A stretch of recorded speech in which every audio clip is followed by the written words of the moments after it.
What's happening, guys? Hope you're all well. It's Andrew Walker here, and another common question I keep getting in South Africa is, where do I invest, Andrew? Which area is the best place? Should I be investing in Joburg?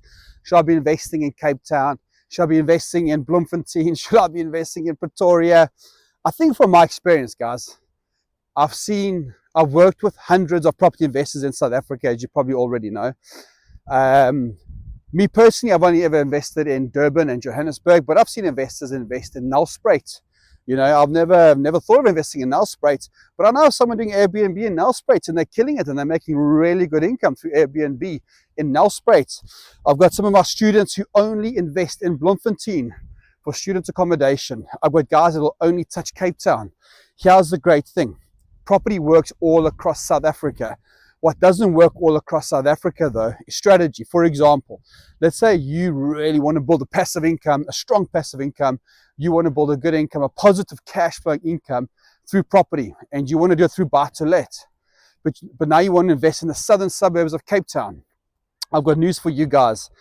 Buy-to-let, to make buy-to-let work in the southern suburbs of Cape Town, is just not going to happen. The capital growth in Cape Town versus the rental income, you'll never be able to pay that bond with all your expenses and make a passive income. So yes, I do believe property works all across the country. You just got to make sure that you deploy and apply the right strategy in that specific town. The good thing I'd say about Joburg is that through my network and through SAP, and if I just think of examples now, I know of guys in my network that are investing in townships, Tembisa, Soweto, Alexander, guys, they're coining it. They're making such good cash flow. I know of investors who are investing in Bryanston, Edenvale, Primrose, all around Pretoria, Joburg CBD. And these guys are making money in property, but they are because they have the education, right? And they understand multi-lets, buy-to-lets, Airbnb, and that's a very hot topic at the moment. Because they understand how to deploy these strategies and where to deploy them, they're actually making money. I've known quite a few investors now after about 5 years leaving corporate, leaving their jobs, and they're in property full time now because they found the right strategies in the right areas, if that makes sense. So that's why some people, they'll go to Cape Town, they'll buy to lets, thinking, yeah, but with Cape Town, you'll probably get better capital growth, obviously, but not necessarily cash flow. So I think it's important you look at, it'll always come down to, remember SAP, S-A-P, strategy, area, property. And what's your strategy? Your strategy will help you determine where to invest. For example, let's say you want to do student accommodation, right?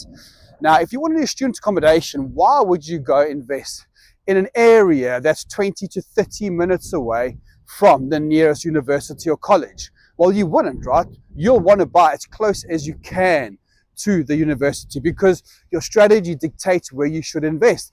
Very similar to buy-to-lets, very similar to multi-lets. If you're doing multi-lets, guys, is the multi-let, first of all, who are you targeting? So for example, multi-lets that I've got in Edenvale, it's close to the industry, it's close to the industrial areas, it's close to the off-ramp, it's close to shops, it's close to transport. Because it makes sense, right? These are people that don't tend to have cars. These are hardworking people that need to be close to work. So you really need to think about what strategy are you going to deploy and what area is going to work for that specific strategy. Because guys, property investment does work in South Africa. Strategies work all across South Africa. You just got to choose the strategy that's going to work for you in a specific area. Don't just go, I'm going to do Airbnb, and you go do an Airbnb, you don't do your research. Because guys, I've met people recently, they bought all the furniture, they got an awesome flat, beautiful flat. One thing they did not do was the feasibility study. They didn't do the area research. So yes, they got some Airbnb guessing, but not enough to sustain it. So Airbnb obviously works well. I've got Airbnbs. From Johannesburg, I actually co-host Airbnbs here in England, and we're killing it and we're making it work, and it's making good cash flow. I've got Airbnbs in Edenvale. We're killing it, so I'm making it work. Why? The demand is there. But I've known some people, same flat as mine. I've got 8 of them now in Edenvale, and they go, just one flat and they can't make it work because they didn't do their due diligence. So guys, there is no right or wrong here. All that matters is What do you want to get out of property? What are you trying to achieve?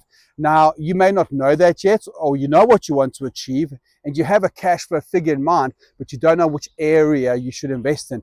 If that's the case, pop me a question, a comment below.